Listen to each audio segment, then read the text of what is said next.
адам ата көрүнүп, анан кулагыма кыйкырды. Сен могул аялды арка өзгө өткөрүп кой деди. Анан карасам, мурунку АКБ Кыргызстан банкынын директору Шарипа Садыбакасова экен. Анан эже деп эле колтуктап алып бараттык эле, анан суу бар экен, жабай көп болгон. Анан андан өттүк деле, анан ал аял менин астымда ташка чыгып баратат мынантип. Мен аркасынан баратам, анан таң калдым. Бул кар киши болсо, толук киши болсо, ушу менден да тың жүрөбү деп. Анан кийин өзүнө чалдым. Эже, мен бир кебим бар эле десем, келе кой деди, түшүнүктүү киши экен. Анан бардым дагы айтып бердим түшүмдү. Эмне кылышым керек алдыга кетейин дейт. Эми эже өсүшүңүз керек экен. Өйдөлөшүңүз керек. Анан Аман банк деген банктын директору экен. Аман банкты ошол Нацбанк баягы үстүнөн көзөмөлдөп жоюп коебуз деп аткан мезгил экен. Анан ааламдан байланыш болду. Аман банкты сактап кал, анан адам затты сактап кал деп. Анан эжеге айттым. Эже, бул ааламдык банк окшойт. Анан бул жерде так берилет.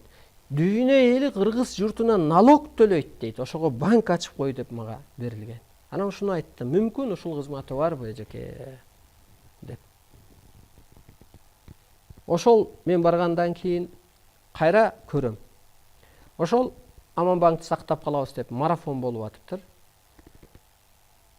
Анан марафонго мен Ырысбек деген иним жүрөт.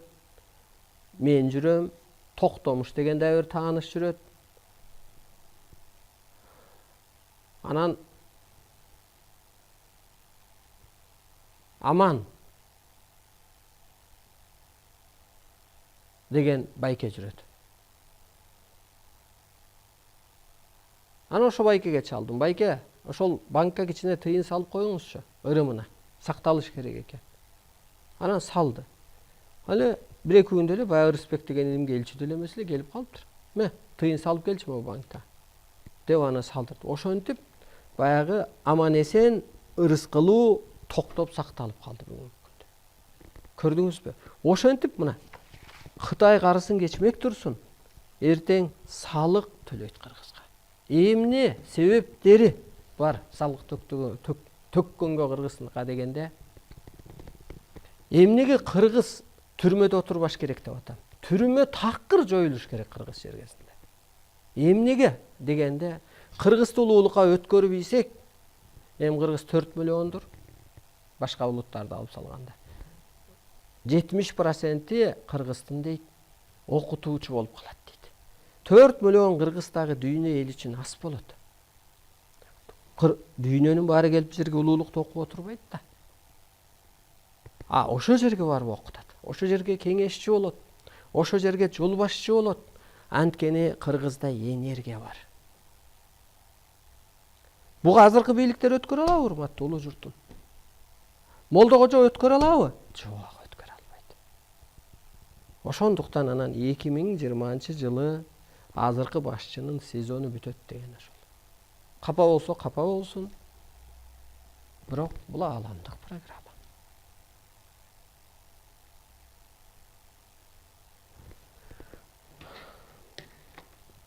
Бул чындык. Мына сезону пендечилик бүткөндө Эргешбай ата маалымат жазып баштады. Арыстан Алай 40 жашынан баштап китеп жазып баштады. 4 жашыман баштап эс тарткандан көрүнүш көрчү элем. Өйдүлдүй турмушту көрдүк. Көрсө, ошо көп сыноодон өткөрүп туруп, анан ошондой сезону болот экен. Бир мүчөл 12 жашта бүтөт да, экинчи мүчөл 24. Үчүнчү мүчөлүң биринчи мүчөлгө окшобойт да. Анысы кандай урматтуу улуу журтум? Какшап атканым ошол. Келиңиздер. Улуулукту уктуңбу? Умтулууга милдеттүүсүң. Мына. Келиңиз, умтулууга милдеттүүсүң сен. Ушуну эсиңен чыгарба. Уктуңбу? Умтулууга милдеттүүсүң. Силер кайдыгер карабагыла жашоого. Силер жоопкер санагыла өзүңөрдү. Кайдыгер карабагыла.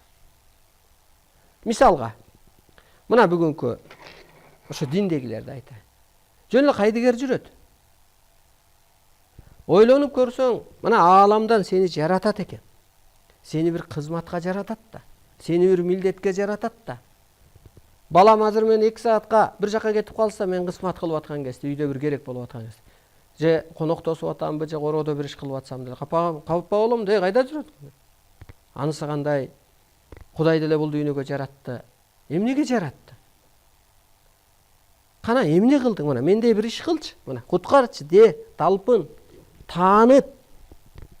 Аллагың жерге түшүп келбейт. Деп. Мына мендей адамды киет. Куткарып атат сени, өйдөлөтүп атат, өстүрүп атат. Жаман айтып атабы сага?